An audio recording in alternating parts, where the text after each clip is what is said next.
What's up, guys? It's John from JohnKill3D Gaming here, and I'm here with a game that's a blast from the past, and I am glad that it's been remastered. That is Dead Rising HD. Now, Dead Rising has come out in a triple packet, but I didn't know that they made them disc-based either. You know, I like to collect discs. It's the novelty of having them. I know people go digital, but come on. You can't beat the novelty of having a case, and, you know, I mean, come on, look at it. You never thought you'd see Dead Rising in its glory, in its case, you know, the same classic case from the Xbox 360 back in '06. It's redone, and it actually looks almost like it's been different. You know, the artistry was updated a little bit. Now, we all know the story of Dead Rising. It's about a photographer, Frank West, who goes to a small town. I believe it's in Colorado, if I remember correctly. You know, so I'm still going through it, but I'm going off also my common knowledge of what I remember when I first experienced the game back in '06, because this was one of the first games I played on the Xbox 360, and then I played the sequel and the spin-off to the sequel on PlayStation 3. Now, how is it different now to different? Is it different from then or different now? What's the feeling you get going back to this old game? Now, for $20, you can't beat it. It's pretty worth it. Now, the graphics are still the same. Back then, the graphics were acceptable, but come on, guys. I mean, you kind of dropped the ball here. The textures are not they're not nice. They're serviceable at best, especially when you try to attack certain enemies with, like, say, a sledgehammer. The frame rate will drop. The frame rate can be quite inconsistent in some scenes. And these guys look like they're Play-Doh. They look like their faces are Play-Doh and clay. The only good character models to me are the zombies, because I mean the zombies are obviously supposed to look like pieces of shit. And how's the story here? If those of you who don't know the story of Dead Rising, it's almost like it's a real good. I'm sorry about the fucking temperature in my nose, itchy nose, man.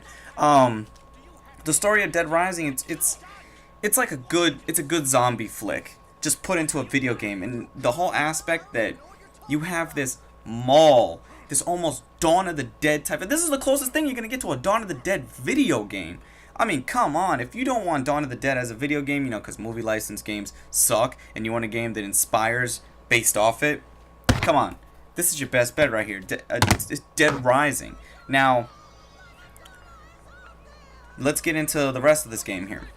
Dead Rising does improve in some areas. It runs smoothly at its new 60 frames per second, 2080p. Correct me if I'm wrong. You know, if someone can tell me the specs or tell me it correctly itself, I'll even look at the back of case for reference.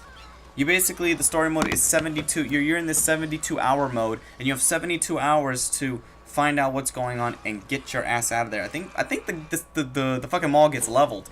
Now, the combat in the game is very simple. Everything is a weapon. Even something as stupid as a toy sword is a fucking weapon. Now, Dead Rising 1, see, this was prior to Dead Rising 1. This was very different from the zombie games you would get. You could grab any weapon, go into a swarm of zombies, and just start hacking and hammering away. I mean, my personal favorite weapon in this damn game is the fucking katana, because the blades in this game are the only weapons worth a damn. Every other weapon, well, guns anyway, but I will admit this right now. There are points in the game where you have to use guns.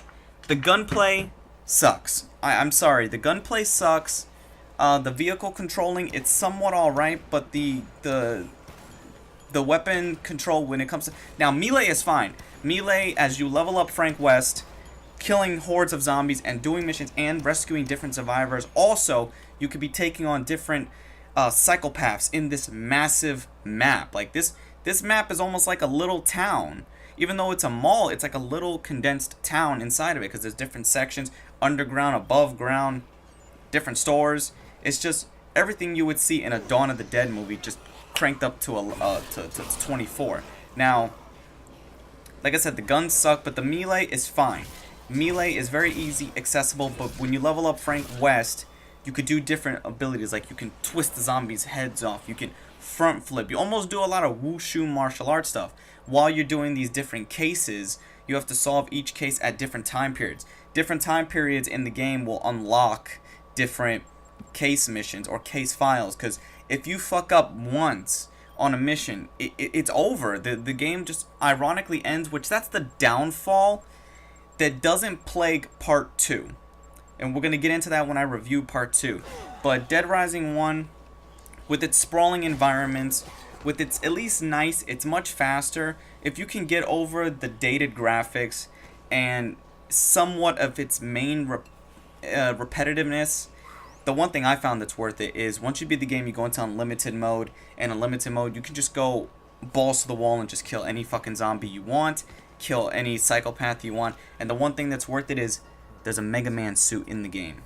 A Mega Man suit where you can actually use his Mega Man Buster. It's called the Buster, right? Buster Cannon? I don't know. I think I'm mixing my shit up. I believe so.